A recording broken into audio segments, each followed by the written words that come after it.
नमस्कार, स्वदेश न्यूज देख रहे हैं आप। मैं हूं आपके साथ अभिजीत तिवारी। ब्रिक्स देशों का सम्मेलन कृषि में नवाचार पर मंथन।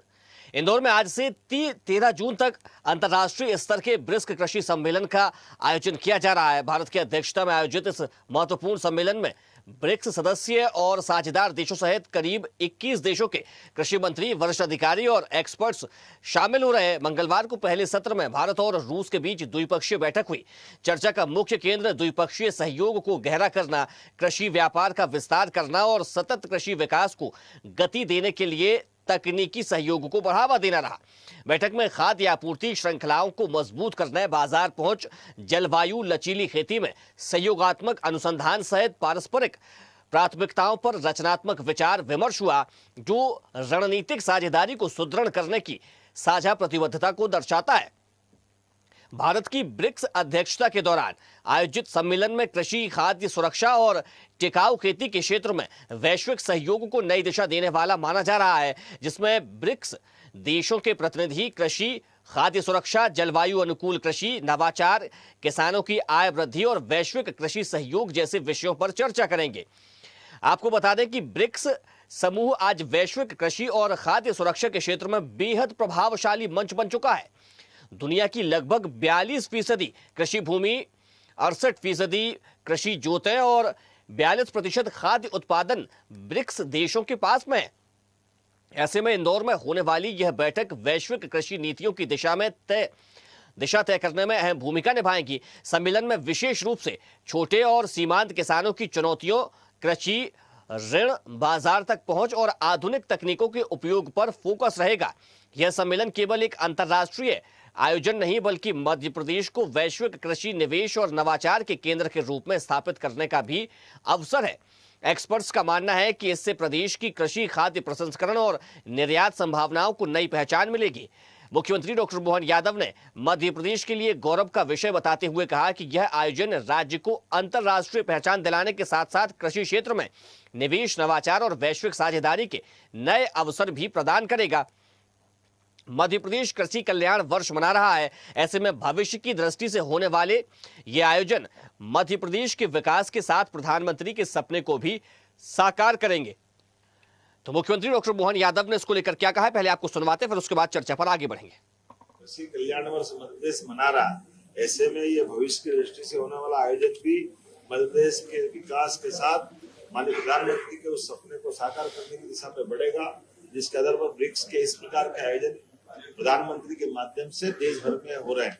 मैं अपनी ओर से उस ब्रिक्स के भावी आयोजन के लिए भी प्रशासन के साथ भविष्य में अच्छे से अच्छा आयोजन हो, इसके प्रबंधन के निर्देश भी देके जा रहा हूँ। कृषि कल्याण वर्ष मध्य प्रदेश मना रहा है। ऐसे में ये भविष्य की दृष्टि से होने वाला आयोजन भी मध्य प्रदेश के विकास के साथ माननीय प्रधानमंत्री के उस सपने को साकार करने की दिशा में बढ़ेगा, जिसके आधार पर ब्रिक्स के इस प्रकार के आयोजन प्रधानमंत्री के माध्यम से देश भर में हो रहे हैं।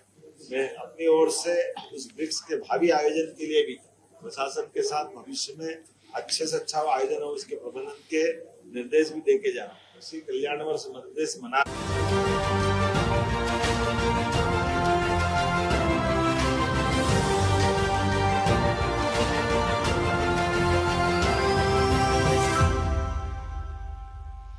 तो देश और प्रदेश में कृषि को सिर्फ आजीविका चलाने के लिए ना किया जाए, बल्कि ये एक बिजनेस मॉडल के रूप में इसका विस्तार हो। इसको ध्यान में रखकर के मध्य प्रदेश की सरकार की ओर से लगातार तमाम तरह की योजनाएं किसानों के हित में चलाई जा रही हैं और अब ब्रिक्स की अध्यक्षता भी भारत देश कर रहा है। मध्य प्रदेश के इंदौर में ये आयोजन हो रहा है। तो आज इसी विषय पर करेंगे चर्चा, लेकिन उससे पहले परिचय करवा देते अपने मेहमानों से। हमारे साथ गोवर्धन पाटीदार जी, प्रचार प्रमुख, भारतीय किसान संघ से जुड़ गए, आपका बहुत स्वागत है। साथ ही वरिष्ठ पत्रकार आलोक एम इंदौरिया जी हमारे साथ जुड़ गए, आपका भी बहुत स्वागत है। और कुछ देर में हमारे साथ उद्योगपति दीपक भंडारी जी भी जुड़ेंगे। चर्चा की शुरुआत मैं आलोक जी से करूंगा। आलोक जी, मध्य प्रदेश की सरकार प्रदेश में साल 2026 को किसान वर्ष, कृषि कल्याण वर्ष के रूप में मना रही है और उसके बाद ये इतना बड़ा सम्मेलन मध्य प्रदेश की धरती पर इंदौर में हो रहा है। कितना फायदा इससे मध्य प्रदेश को होगा? अभिजीत जी, निश्चित रूप से ब्रिक्स के इस आयोजन के लिए मध्य प्रदेश के मुख्यमंत्री मोहन यादव जी बधाई के पात्र हैं, जिन्होंने एक बहुत शानदार और एक अच्छा कार्यक्रम मध्य प्रदेश की धरती पर आयोजित किया। ब्रिक्स कोई साधारण बात नहीं है। ये 21 देशों का एक ऐसा समूह है जो एग्रीकल्चर क्षेत्र में न केवल महारत रखता है बल्कि एक बहुत बड़ा मार्केट है और कृषि क्षेत्र का एक बहुत बड़ा उत्पादक है। इसमें कई ऐसी कंट्रियां हैं, ऐसे देश हैं जो कृषि के क्षेत्र में आधुनिक तकनीक का इस्तेमाल करते हैं। इस कार्यक्रम से निश्चित रूप से मध्य प्रदेश को बहुत फायदा हुआ है। सबसे पहले तो इंदौर की एक वैश्विक पहचान बनी है, ये एक बहुत बड़ी बात है। विश्व में इंदौर की एक वैश्विक पहचान बनी है। इसके साथ साथ ये अकेला एग्रीकल्चर पर डिपेंड नहीं है पूरा कार्यक्रम। इसमें एग्रीकल्चर के साथ साथ डेयरी और हॉर्टिकल्चर भी है। यानी मध्य प्रदेश जो देश में तीसरे नंबर की ओर बढ़ रहा है दुग्ध उत्पादन में, उसके लिए एक बहुत माकूल और अनुकूल चीज होगी दुग्ध उत्पादन के क्षेत्र में, जो नई टेक्नोलॉजी नई चीजें आ रही हैं। इससे हमारे जो किसान है मध्य प्रदेश में लगभग 74% किसान लघु और सीमांत किसान हैं। तो उनके लिए दुग्ध उत्पादन उनकी आय की जरिया का एक बहुत बड़ा जरिया बनेगा, जो उनकी आर्थिक स्थिति को सुधारने में मदद देगा। इसके साथ साथ मध्य प्रदेश में निवेश और व्यापार के अवसर बढ़ेंगे, लॉजिस्टिक में सुविधा मिलेगी और सबसे बड़ी चीज भंडारण, जिस पर एक विशेष जोर दिया जा रहा है, इसका भी मध्य प्रदेश को फायदा होगा। और सबसे बड़ी चीज तिवारी जी, मध्य प्रदेश की सारे विश्व में ब्रांडिंग होगी, जो हमारे लिए बहुत महत्वपूर्ण है। और अब ब्रांडिंग होगी तो इसके साथ साथ पर्यटन और सेवा क्षेत्र का तो लाभ मिलेगा तिवारी जी। तो कुल मिला के ओवरऑल अगर अपन देखें तो ब्रिक्स का सम्मेलन जहां किसानों के लिए मध्य प्रदेश के लिए उपयोगी है, उससे ज्यादा उपयोगी ये मध्य प्रदेश के लिए इसलिए है क्योंकि इससे मध्य प्रदेश को अंतर्राष्ट्रीय स्तर पर एक नई पहचान मिलेगी तिवारी जी। बिल्कुल, निश्चित तौर पर इससे अंतर्राष्ट्रीय स्तर पर पहचान मिलेगी। देखिए, अगर मैं सिर्फ खेती को लेकर ही बात करूं तो कहा जा रहा है कि विदेशों की जो तकनीक है उससे बहुत कुछ सीखा जाएगा, लेकिन वहाँ की जलवायु अलग होती है, वहाँ की मिट्टी अलग होती है। वहाँ की तकनीक को यहाँ पर फिर किस तरीके से उतारा जाएगा और कैसे उसका लाभ प्रदेश के किसानों को मिलेगा? देखिए, इसका तो समायोजन करना पड़ेगा। जरूरी नहीं है कि वहाँ का क्लाइमेट और वहाँ के क्लाइमेट में उपजी हुई चीजें भारत या मध्य प्रदेश में लग जाएं, ये संभव नहीं है। लेकिन एक बीच का रास्ता इसमें निकाला जा सकता है। जो चीज उपयोगी है उनका हम प्रोडक्शन कर सकते हैं। लेकिन सबसे बड़ी चीज जो इसमें मेरी समझ में आ रही है वो ये कि एक तो हम सिंचाई का बहुत प्रॉपर उपयोग कर पाएंगे, क्योंकि अभी भी मध्य प्रदेश का 70% किसान भूजल के ऊपर आधारित है, भूजल के ऊपर निर्भर है। हम जल तो निकाल रहे हैं पृथ्वी के अंदर से, लेकिन हमने चार्जिंग के लिए कोई उसके प्रयास नहीं किए गए। मेरा जहां तक सोच है 10% से ज्यादा बोर रिचार्ज नहीं हो रहे। इसका सबसे बड़ा उदाहरण मैं बार बार बोलता हूँ, इंदौर है। इंदौर के जिन क्षेत्रों में प्रॉपर रिचार्ज हो रहा था उन क्षेत्रों में जल संकट नहीं आया, लेकिन जहां रिचार्ज नहीं थे वहां जल संकट आया। तो एक वाटर मैनेजमेंट पे इसमें मैनेजमेंट के साथ साथ जो प्रसंस्करण यूनिट है उनमें काम हो सकता है। टमाटर, प्याज, लहसुन ये भारत में बहुत ज्यादा होता है, तो इसके क्षेत्र में काम हो सकता है। और सबसे बड़ी चीज जो आज वर्तमान में एआई जो एक तकनीक चल रही है वो हमारे लिए, हमारे किसानों के लिए उपयोगी हो सकती है कहीं ना कहीं कृषि के क्षेत्र में। तिवारी जी, ठीक है। गोवर्धन जी, क्या कहेंगे सम्मेलन को लेकर?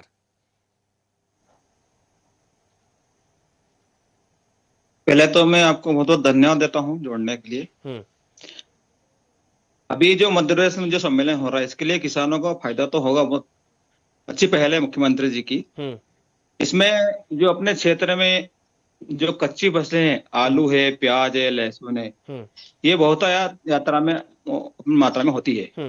तो इनकी प्रोसेसिंग प्लांट बने और जैसे कि आलू की चिप्स और प्याज के चिप्स, लहसुन का पेस्ट अपने यहाँ बन करके एक दूसरे देशों में आयात निर्यात हो, इसका हमें फायदा मिलेगा। दूसरा, हमारे यहाँ सोयाबीन बहुत मात्रा में उत्पन्न होता है, हमारे यहाँ धान बहुत ज्यादा होता है, तो इनकी प्रोसेसिंग करके हम एक दूसरे देश के संबंध बना करके आयात निर्यात कर सकते हैं। इससे किसानों को फायदा मिलेगा।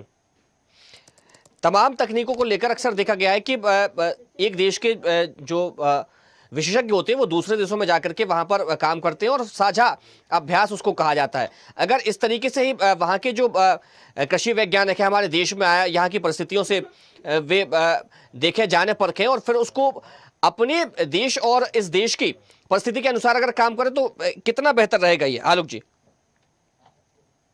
तिवारी जी वाकई में बहुत बेहतर रहेगा। आप देखिए ना, इजराइल कितना छोटा सा देश है और कितनी छोटी सी भूमि इजराइल के पास है, और सबसे बड़ी चीज इजराइल के पास पानी भी नहीं है, पानी के सोर्सेज भी नहीं है। लेकिन इजराइल ने कम पानी में आधुनिक तकनीक का इस्तेमाल करके कृषि में जो नवाचार किया है वो पूरे विश्व में अनुकरणीय है, पूरे विश्व में अनुकरणीय है।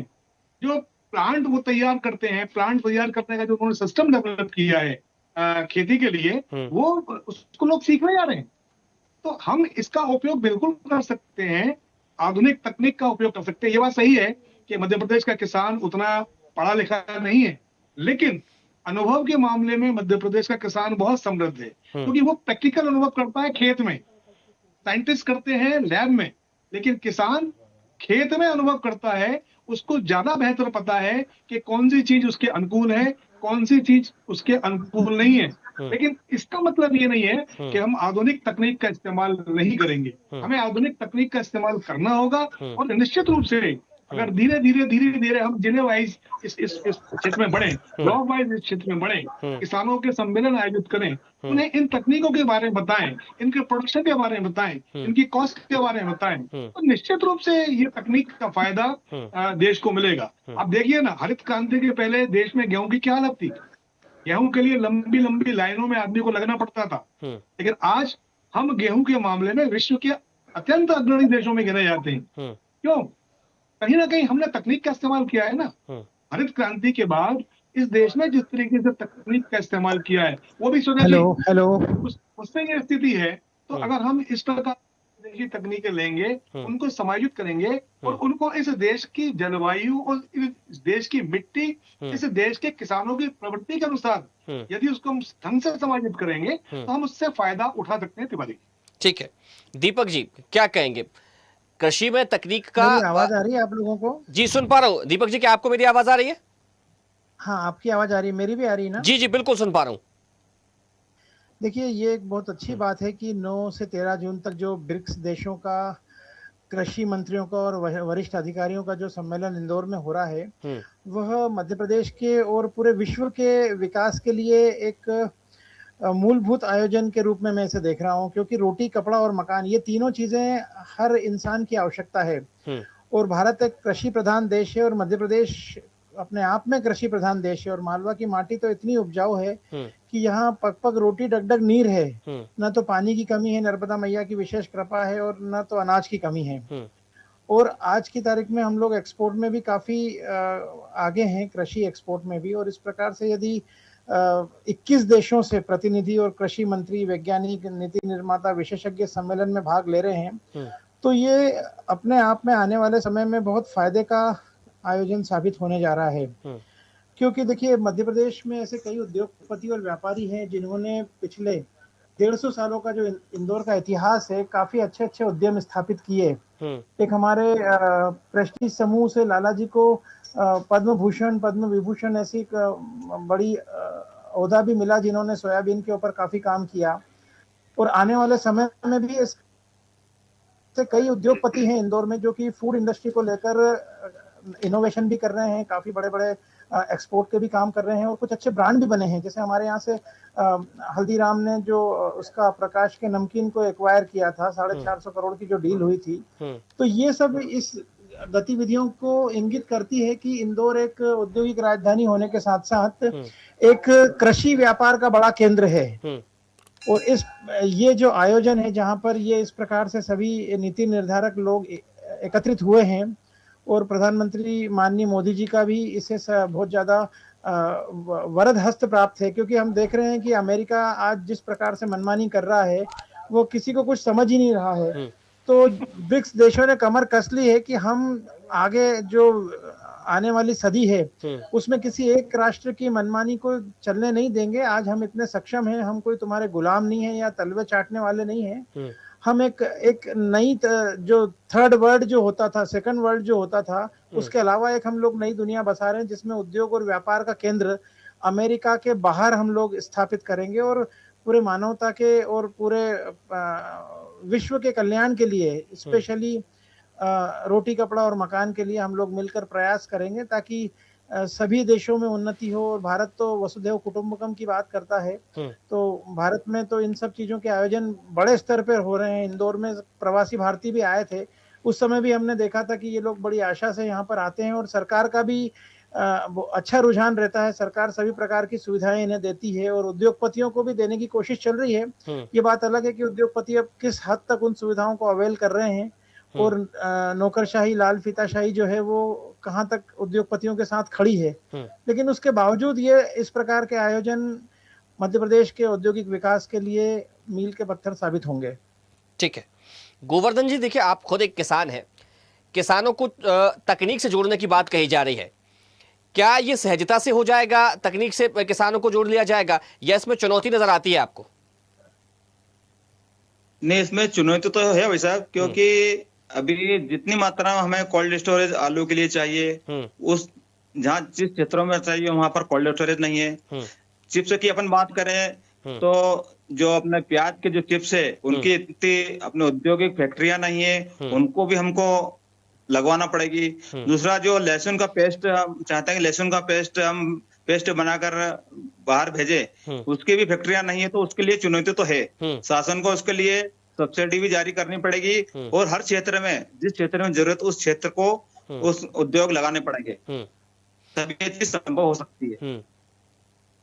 किसानों को ड्रोन का प्रशिक्षण भी दिया जा रहा है, कहा जा रहा है कि ड्रोन से निगरानी की जाएगी और जो मौसम है, मिट्टी का परीक्षण तो हालांकि बहुत पहले से सरकार उसके लिए प्रोत्साहित कर रही है किसानों को, लेकिन मौसम के अनुसार और तमाम सारी अगर फसलों में किस प्रकार की दवाइयों की आवश्यकता होगी और किस फसल में कितनी दवाई डालनी है या कैसे उन फसलों को सींचना है, अगर ये जानकारी किसानों को उपलब्ध हो जाए तकनीक के माध्यम से तो कितना बेहतर होगा उनके लिए। नहीं, ये फायदा तो होगा, पर ये अभी बहुत मुश्किल वाला काम है। जैसे ड्रोन से जो निगरानी कर रही है वो इतनी सफलता नहीं मिल पा रही है। जो ड्रोन से हमने कीटनाशक दवाई का स्प्रे कर रहे हैं, उसमें क्या है कि बड़े खेत हमें चाहिए, बड़े प्लाट चाहिए। हमारे यहाँ के मध्य प्रदेश में छोटे किसान बहुत ज्यादा हैं, तो उसमें कीटनाशक दवाई डालने में सारी समस्या आ रही है, पर वो इतना सफल नहीं हो रहा ड्रोन वाला मामला। ठीक है आलोक जी, चुनौती है तकनीक से जोड़ना। निश्चित रूप से मैंने अब इसके पहले भी कहा है कि तकनीक से जोड़ना वाकई में चुनौती है, लेकिन इतनी बड़ी चुनौती भी नहीं है कि हम उसको तकनीक से नहीं जोड़ पाए। मैंने कई ऐसे किसान देखे हैं जिन्होंने, बहुत बड़े किसान नहीं है लेकिन उन्होंने वो तकनीक से जुड़े, बस उनके पर था कि वो पढ़े लिखे थे, घूमते थे, चीजों को समझते थे। मतलब एक उदाहरण बता रहा हूं मैं, एक किसान का आंवले का फार्म था और जब आंवला उसका होता था तो 2 या 3 रुपए किलो आंवला बिकता था, उसकी कॉस्ट तक नहीं निकलती थी। उस किसान को समझ में आया कि मुझे क्या करना चाहिए। उसने ये किया कि उस आंवले का उसने जूस निकालना शुरू किया, उसकी कैंडी बनाई। आज उसकी स्थिति ये है कि उसके पास ना तो जूस बचता है और ना कैंडी बचती है। यानी वो तकनीक से जुड़ा ना, वो तकनीक से जुड़ा तभी उसने सारी चीजें कर पाई। आज वही उसका आंवले का बाग उसको कमा के दे रहा है, यानी वो प्लस में है। तो हमें तकनीक से तो जुड़ना पड़ेगा। स्प्रिंकलर सिस्टम है, हमें पानी की बचाने के लिए स्प्रिंकलर पर काम करना होगा और गवर्नमेंट को भी चाहिए कि इसमें वो मदद करे, किसानों की हेल्प करे। लेकिन एक जो सबसे बड़ी चीज देखने में आ रही है, हमारे किसानों को जिस तरीके से नकली खाद और नकली बीज, इसके साथ साथ नकली दवा टिकाई जा रही है, उस पर सख्ती के साथ रोक लगना चाहिए। ये एक तरीके से हमारे किसानों का शोषण है। तो इन सब चीजों पर यदि सरकार काम करे, कोई बड़ी चीज नहीं हो सकती है। बस तकनीक को टॉप लेवल से ग्राउंड लेवल पर आपको लाना पड़ेगा, यानी जिले से गांव के अंतिम छोर तक आपको जाना पड़ेगा। और इसके लिए एग्रीकल्चर महकमे को बहुत काम करना पड़ेगा। मेरी बात पे ध्यान दें, एग्रीकल्चर महकमे को बहुत काम करना पड़ेगा। आप जो बात कर रहे थे तो मृदा परीक्षण की, मिट्टी परीक्षण की, आप देखिए लैब सब कई जगह बनी हुई है, वहाँ स्टाफ नहीं है। तो इन हालात में किसान क्या करेगा? आप प्रॉपर व्यवस्था भी तो करिए। ये बहुत अच्छी बात है कि बैठक हो रही है, बैठक में विमर्श हो रहा है, लेकिन ये विमर्श ग्राउंड जीरो तक आना चाहिए। केवल विमर्श होकर रह जाए, केवल बैठक होकर रह जाए, उसकी इतनी उपादेयता नहीं है। यदि हमें इसे उपयोगी बनाना है तो हमें ग्राउंड जीरो लेवल तक तिवारी जी इसको ले जाना होगा। बिल्कुल। कितना सहमत है दीपक जी आलोक जी से? सर, आलोक जी से मैं पूरी तरह से सहमत हूं, क्योंकि अभी जो कृषि आधारित अर्थव्यवस्था की हम बात करते हैं उसमें भी बहुत सारे इनोवेशन होना है, और इनोवेशन होने के बाद जब तक कि ग्राउंड जीरो तक वो इनोवेशन नहीं ले जाएंगे तब तक पैदावार में या कृषि उपज में वृद्धि हमको देखने को मिलेगी नहीं।